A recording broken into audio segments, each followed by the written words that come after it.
Hello, this is Lance Zimmerman. Welcome to the CattleFax closing bell for Friday, July 15th. Today's top story, the odds and ends of beef demand.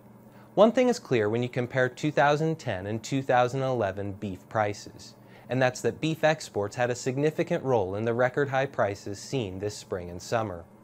U.S. beef export demand creates value for items domestic consumers aren't looking to buy. A beef export discussion typically focuses on two areas: hide and offal values, and end meats.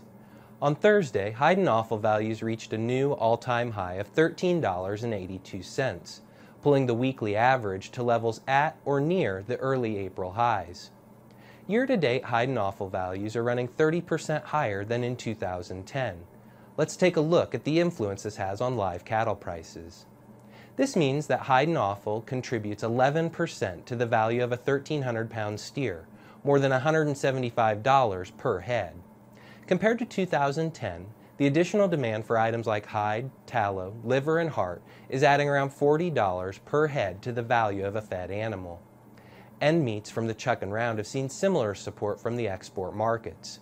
Last week's average end meat price was $149.52, nearly 20% higher than last year. That 1,300-pound steer mentioned earlier is getting 40% of its value from these items. With domestic consumers struggling with an ongoing recession, beef export markets have contributed significantly to 2011 beef and cattle prices. Beef exports are up 27% to date, and there's no doubt that export markets will continue to be essential in maintaining higher prices this year and into 2012. Now, your weekly commodity markets. The fed cattle market turned lower this week, with the bulk of live sales $3 to $4 softer. In the north, trade was collected at $111 to $112 live and $177 to $180 dressed. Most cattle sold in the south at $111 live. Trade volumes were light as packers elected to cut back on inventory.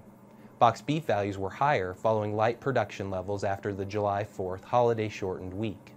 By late week, pipelines were refilled and beef buyers turned cautious as summer heat built across much of the country. Feeder cattle prices were steady to $2 higher this week, while calves sold unevenly steady. Slaughter cows were steady to $2 softer. Corn prices moved higher this week as hot weather threatened to affect corn yields going into pollination.